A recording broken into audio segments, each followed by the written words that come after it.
So the fitting of the flexible permeate hoses is quite simple. We obviously have our permeate hose, a 2-inch tri-ferrule which suits the permeate end connection.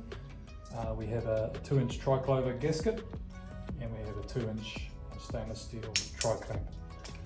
So the hose fitting is quite easy. We always want to orientate our sample point to ensure that it catches the flow of the permeate. Therefore, we normally have the sample point facing in a downwards direction to capture the flow of permeate. We apply our gasket between the moulded plastic tri-ferrule of the permeate hose and the stainless steel end of the vessel, and then we simply fit our tri-clamp. Relatively low pressure in here, so oftentimes we can hand tight. We may use a soft hammer to tap it up firmly. Now the orientation of the permeate hose will be dependent on the permeate header.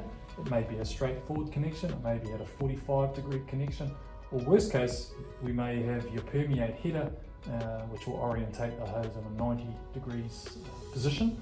What we've got to be careful here is that is then deemed the maximum radius of the permeate hose. We have a maximum radius of 138 millimeters for our 300 millimeter permeate hose.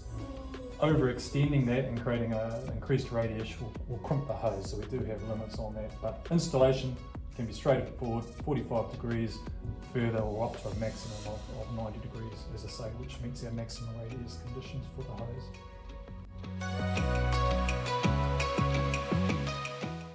In this instance, we do have a permeate header here. It is a 1.5 inch, so it's not a great example, but in this orientation, for example, that would create a perfect connection there through the permeate header. In this instance, it's a vertical header. Oftentimes headers are horizontal.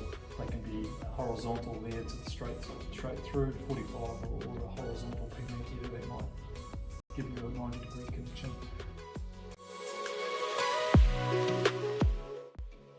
Putting process managers at ease.